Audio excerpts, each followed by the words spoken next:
Halo teman-teman semua, perkenalkan saya Yudika. Saya Bintar Triatmaji. Hari ini kami akan melakukan field study berupa wawancara dengan psikolog klinis, ditemani oleh Ibu Patricia Melati RPM Psikolog. Di Rumah Sakit Khusus Puri Nirmala, Yogyakarta. Ikuti kami terus ya.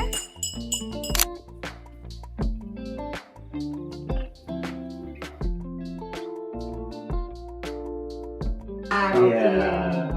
Yang akan mengenal wawancara pada Baik, ya. Terus kaitannya tadi yang dijawab tanyakan oleh Mbak Tika ya.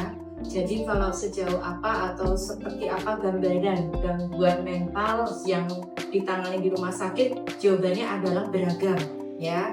Jadi kalau beragam itu tidak spesifik hanya satu gangguan mental aja. Saya ambil contoh, misalnya seperti gangguan mental itu yang paling sering kalau beragam itu pasti awal ada depresi. Depresi pun itu cakupannya sesuai dengan penggolongannya ya, macam-macam. Bisa depresi sedang, ringan, berat dengan psikotik, berat tanpa psikotik juga kami tangani, itu sering sekali. Lalu juga gangguan kecemasan dengan beragam kategorinya juga, ada yang psikosomatis, lalu ada yang kecemasan secara menyeluruh, juga ada juga kecemasan yang diikuti dengan depresi. Nah, lalu kemudian juga yang sering kami tangani itu kaitannya dengan gangguan yang disebabkan oleh penggunaan zat adiktif atau penyalahgunaan obat dan alkohol yang memicu munculnya gangguan mental. Nah, itu juga kami sering tangani. Yang paling banyak lagi adalah skizofrenia. Nah, skizofrenia pun sama, itu juga dengan beragam kategorinya. Kalau kita bicara skizofrenia itu kan kalau teman-teman mungkin saya tidak tahu sudah mulai dikenalkan belum ya, itu ada dari kami kan acuannya PPDGJ atau DSM-5. Nah, itu di skizofrenia sendiri itu juga beragam. Kami juga menangani kaitannya skizoafektif, lalu kemudian skizofrenia paranoid, lalu kemudian mungkin depresi pasca skizofrenia. Jadi kategori skizofrenia sendiri yang ada di dalamnya itu juga sering kami tangani gitu. Jadi macam-macam. seperti terapi kognitif. Oke, baik ya benar. Ya, tadi saya belum menjawabnya. Jadi kalau kaitannya tadi rawat inap ya, kalau rawat inap itu biasanya kami memberikan sifatnya paling dasar terapi suportif, itu cukup efektif. Nah, tetapi tidak suportif, tapi tidak untuk satu kasus ini ya, karena dia untuk interaksi masih sangat kurang.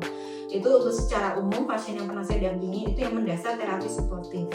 Nah, biasanya cukup bisa dengan terapi suportif saja, itu sudah bisa Kebanyakan ya, karena mereka ternyata ketika sudah bisa minum obat, insightnya pelan-pelan sudah membaik dan bisa merawat diri, mereka cukup hanya butuh dukungan saja.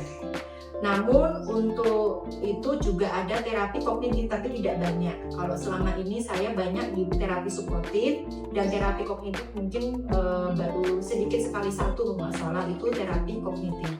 Nah, itu kalau yang kaitannya dengan rawat jalan. Lalu kalau yang kaitan rawat inap tadi ya, kalau yang rawat jalan, nah ini tadi kalau rawat jalan itu tadi ya, kalau yang kasus itu kan tantangannya psikiater sebenarnya yang utama. Kalau tugas saya kan memang belum sepenuhnya masuk ya untuk yang rawat inap karena dia tidak bisa berinteraksi baik.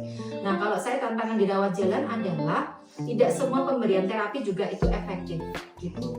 Tapi selama pengalaman saya memberikan pendampingan dengan pasien, itu biasanya terapi apa yang efektif itu terapi kognitif terapi CT, lalu kemudian suportif terapi, lalu kemudian kaitannya dengan kognitif behavior terapi. Nah, 3 itu yang saya gunakan untuk pasien. Nah, ketiga hal ini cukup efektif, tetapi juga dalam perjalanannya tergantung dari kondisi pasien. Jadi tidak semua pasien itu efektif. Ada. Nah, kalau yang untuk kasus itu untuk mengkondisikan fluktuasi emosinya, ada konseling dengan psikolog keluarganya, bahwa tadi pemicu hal apa yang bisa memicu hingga muncul nanti ada emosi yang tidak mendukung. Tentunya keluarga perlu kerjasama untuk meminimalisir itu. Jadi memang ini tantangan juga karena kan dari pihak pasiennya belum cukup punya insight yang bagus ya. Jadi kan kerja keras. Beda kalau dia punya insight bagus, tugasnya keluarga itu menjaga. Nah, tapi kalau nggak punya insight bagus, itu kan kemudian dari keluarga harus benar-benar ekstra. Dalam arti menekankan bahwa kondisi di lingkungan rumah ini baik, sekaligus keluarga menghindarkan. Misalnya dia nggak cocok dengan tetangga B gitu ya. Nah, berarti apa? Dia dibatasi untuk bersinggungan dengan tetangga B. Nah, ini menjaga fluktuasi emosinya.